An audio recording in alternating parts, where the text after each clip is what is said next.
Bonjour à tous, ici Renard et je suis de retour aujourd'hui avec un nouveau tutoriel qui va vous permettre de coloriser des images en noir et blanc de manière très simple et très efficace. Ce tutoriel s'adresse bien sûr aux débutants puisqu'il existe d'autres techniques de colorisation qui sont plus complexes mais qui cette fois s'adressent à des utilisateurs de Photoshop plus avancés. La technique que je vais vous montrer aujourd'hui est assez simple et très rapide et donc convient très bien à des débutants sur Photoshop. Donc, on va commencer tout de suite. Vous ouvrez votre image en noir et blanc. Moi, j'ai choisi une image de fleur. Cette image de fleur est disponible sur le site, dans le sujet réservé à ce tutoriel. Vous pouvez la télécharger et suivre les étapes en même temps que moi avec la même image, ou vous pouvez prendre une image à vous et suivre les mêmes étapes. Vous allez voir que le principe est simple, donc vous pourrez le faire facilement sur votre image à vous. Alors, ce qu'on va faire, c'est qu'on va prendre déjà tout de suite l'outil de loupe et on va venir ajuster l'image à l'écran. Donc vous allez prendre l'outil loupe, vous cliquez droit sur votre image et vous cliquez sur Fit on Screen ou affichage à l'écran en français. Vous voyez que l'image est bien affichée pour nous. Donc, ce qu'on va faire en premier, c'est qu'on va déterminer une partie de l'image qu'on aimerait coloriser en premier. Moi, je vais décider par exemple de prendre les pétales de la fleur et que j'aimerais les coloriser en premier. Donc la couleur, ça serait du rouge. Bon, alors pour faire ça, on va venir cliquer sur le bouton ici.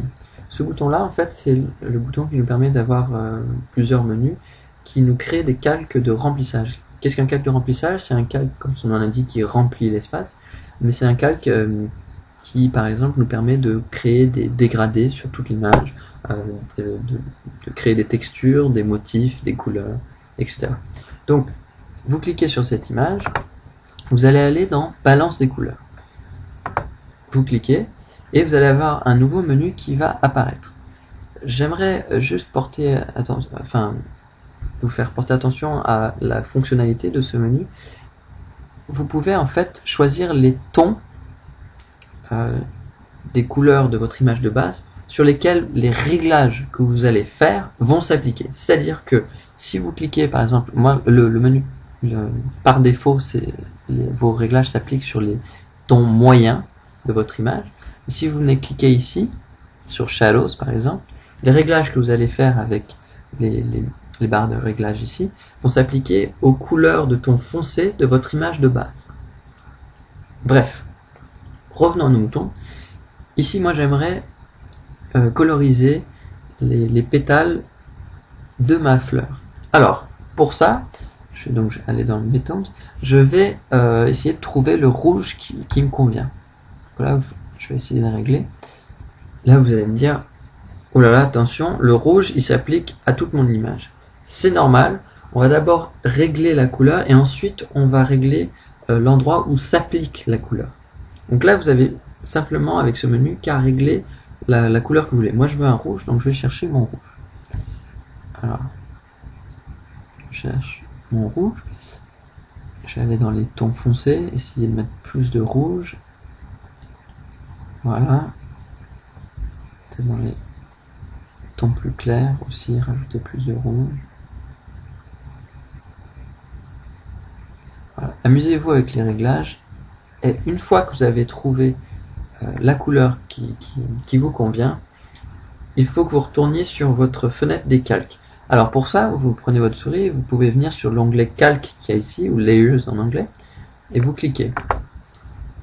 Voilà, vous retournez sur votre fenêtre des calques. Si ça ne marche pas, vous pouvez aller dans le menu fenêtre ici, ou window en anglais, et retrouver votre fenêtre des calques.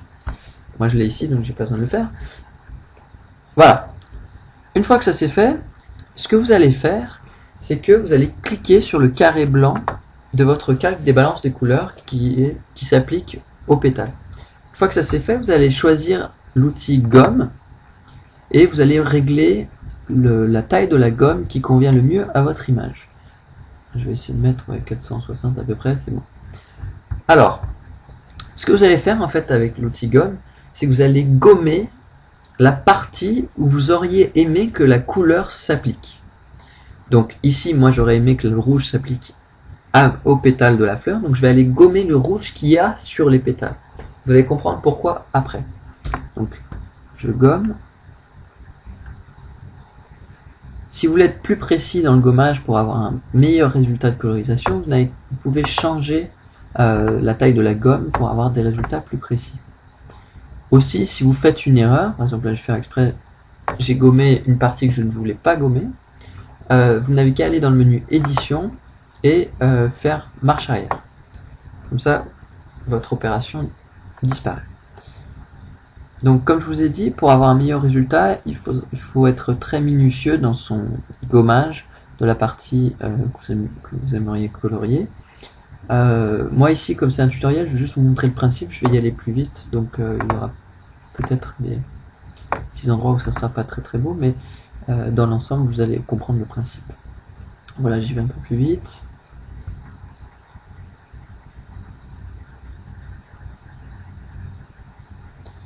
Voilà, donc j'efface bien tous les pétales de la fleur.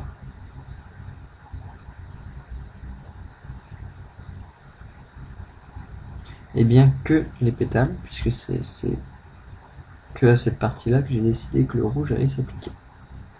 Donc, une fois que c'est fait, vous avez bien effacé toutes les couleurs sur les pétales. Vous allez, avec votre clavier, appuyer sur CTRL et I. Ce que ça fait, en fait, CTRL I, c'est que ça inverse les couleurs de la sélection. C'est-à-dire que là, moi, il y avait du rouge partout, sauf sur les pétales, et avec CTRL I, bah, ça me met tout le rouge juste sur les pétales et pas sur le reste. Donc, vous voyez que les pétales sont colorisés en rouge. Ce qu'on va faire, en fait, pour le reste de l'image, c'est exactement le même principe. Donc, moi, là, maintenant, la deuxième partie que j'aimerais colorier, c'est la tige de la fleur. Donc, ce que je vais faire, c'est que je vais revenir sur mon bouton de création de calque de remplissage, je clique dessus, et je vais refaire une balance des couleurs. Là, maintenant, ma tige, moi, je la veux plus rouge, mais je la voudrais verte. Alors, je vais essayer de me faire mon propre vert. Donc, je vais jouer un petit peu avec les réglages. Voilà, j'aime bien ce vert. Voilà, à peu près comme ça. Je vais revenir dans ma fenêtre de mes calques, en cliquant sur l'onglet calque, et à nouveau, je vais cliquer sur le carré blanc de cette fois-ci du nouveau calque de balance des couleurs qui s'applique seulement à la tige, et je vais venir avec mon outil gomme, et en réglant la taille bien sûr, je vais venir effacer toutes les couleurs qu'il y a sur la tige. Voilà, je fais un petit peu rapidement, mais c'est bien pour vous si vous appliquez. Et sans oublier ce petit morceau là. Voilà.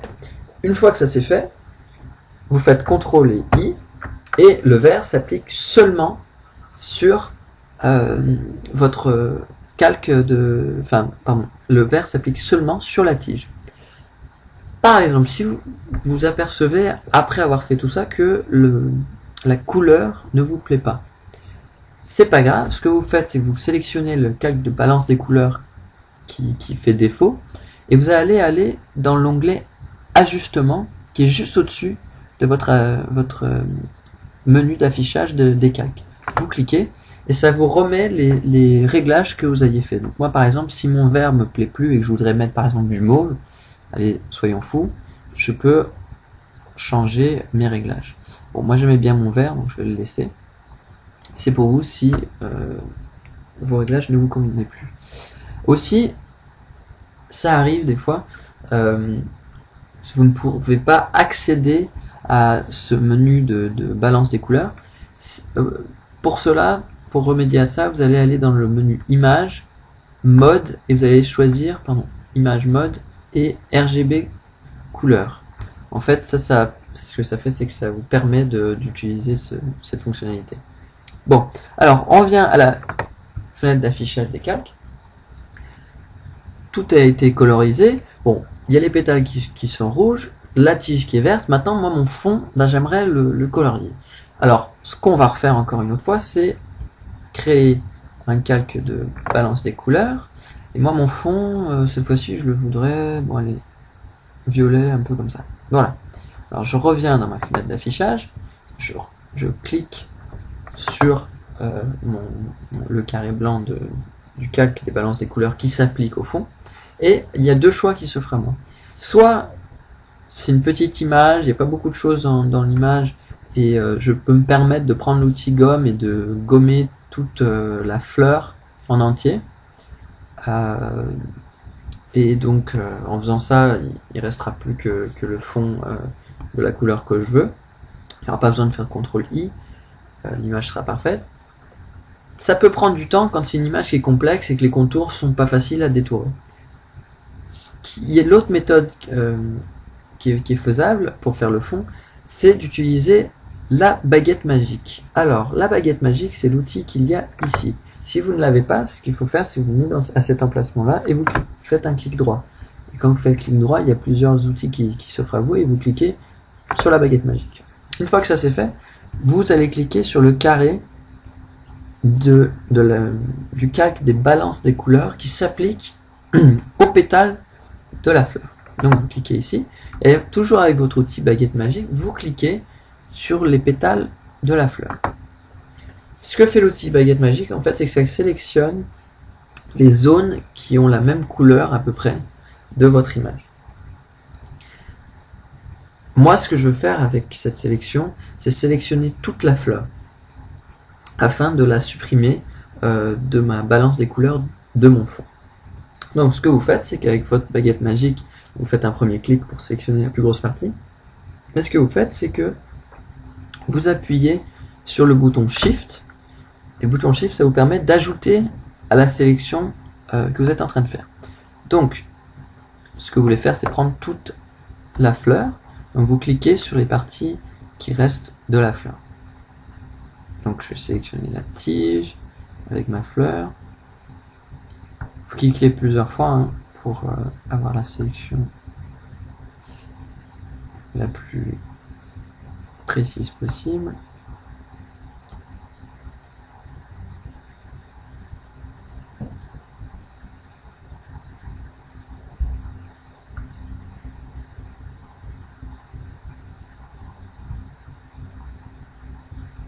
Ce qu'il faut faire avec la sélection, c'est toujours aussi essayer de suivre le plus fidèlement possible les contours de la fleur. Ce qui est mieux, c'est bien sûr bon d'avoir les contours les plus fidèles, mais comme c'est un outil qui est un petit peu aléatoire, le mieux c'est que les contours de la sélection ne dépassent pas dans le fond. C'est-à-dire que il vaut mieux que le contour de la sélection soit plus vers l'intérieur de la fleur que qu'elle empiète sur le fond. Vous allez comprendre pourquoi après. Donc là je sélectionne les tiges. Voilà. Si vous faites une erreur par exemple dans votre sélection, voilà, vous cliquez ici par exemple, vous avez une sélection que vous n'avez pas, vous n'avez qu'à aller dans édition et marche arrière et ça vous enlève la sélection que vous n'avez pas. Donc voilà, là j'ai sélectionné toute la fleur et ce que je vais faire, c'est que je vais revenir sur le calque de la couleur de balance qui s'applique au fond. Pardon, de la balance des couleurs qui s'applique au fond. Une fois que ça c'est fait, vous appuyez sur la touche supprimer et vous voyez que en fait la sélection a supprimé la couche de couleur du fond qui ne nous plaisait pas. Donc une fois que c'est fait, vous désélectionnez la sélection. Bien sûr, comme la sélection n'était pas parfaite, on voit un petit peu encore de violet qui empiète sur le rouge des pétales de la fleur et un petit peu sur la tige. Donc, ce que vous allez faire, en fait, vous allez reprendre l'outil gomme et vous allez gommer, en ayant bien sûr la balance des couleurs du fond sélectionnée, vous allez gommer le mauve qui empiète sur les autres couleurs. Ce que ça fait, c'est que ça fait bien sûr un contour qui est plus naturel et ça évite de mélanger les couleurs les unes avec les autres, ce qui fait des fois des résultats pas très jolis. Ça peut être voulu, mais des fois c'est pas très beau. Donc on efface, on efface. Vous voyez, je vais zoomer. Ici, on voit bien le violet qui empiète sur le rouge des pétales, et c'est ça qu'on essaye de corriger. Donc on prend la gomme, on efface tout ce violet là.